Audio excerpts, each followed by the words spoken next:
Баршаңызға сәлем, сіздермен Ләззат. Бүгін сіздерге етсіз гречкадан өте дәмді котлет жасауды көрсететін боламын.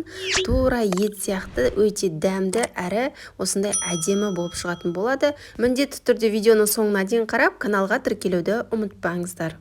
Ең әуелі тазартылған картопты дәл осылай жіңішке етіп кесіп аламын. Сонда біздің картопымыз өте тез пісетін болады. Егер үлкен қып салсаңыздар, кішкене ұзақтау піседі. Мен тез пісу үшін дәл осылай картопты бөлшектерге бөліп аламын.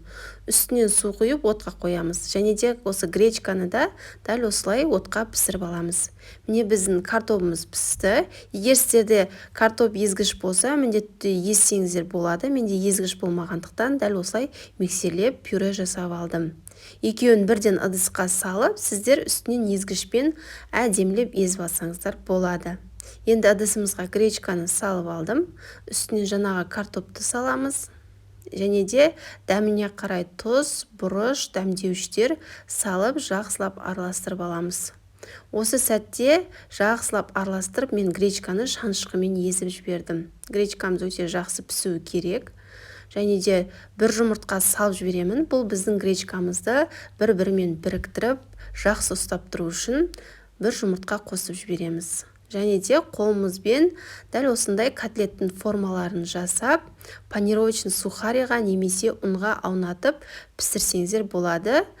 Егер панировочный сухари болмаса, дәл осылай ұнға аунатып котлеттерді дайындап алатын боламыз.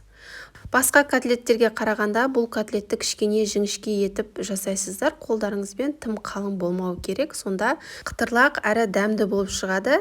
Егер сіздерде осылай гречкадан котлет жасап көрген болсаңыздар, міндетті түрде комментарияға өз ойларыңызды қалдырып кетсеңіздер болады. Барлық котлеттерімізді осылай дайындап аламыз алдын ала. Және де қызып тұрған майға екі бетін қызартып қуырып алатын боламыз. Бұл котлеттерді тым ұзақ қуырудың қажеті жоқ, өйткені өзі пісіп тұрғандықтан тек қана екі бетін қызартып алыңыздар. Және де қатты қып-қызыл етіп қуырып алсаңыздар, сонда өте дәмдірек болып шығады. Мына видеодағы да көріп тұрғандарыңыздай қып-қызыл етіп қуырып алсаңыздар, күшті болып шығады. Мен тек қана екі беті қызарғанша ғана ұстадым, және де осындай қағаз сүлгілерге қойып, майын тартып алатын болады. Дәл осылай котлеттерімізді барлығын пісіріп аламыз. Өте дәмді болып шығады. Кез келген тағамның қасына ұсынсаңыздар да болады, немесе дәл осылай соуспен ұсынсаңыздар да болады. Өте дәмді болып шықты. Ең бастысы, үйде ет жоқ болған кезде де дәл осылай қарапайым заттармен өте дәмді әрі әдемі котлеттер жасауға болады. Менің каналымда көптеген видео рецепттер бар. Міндетті түрде қарап, каналға тіркелмеген болсаңыз, міндетті түрде тіркеліп кетуді ұмытпаңыздар.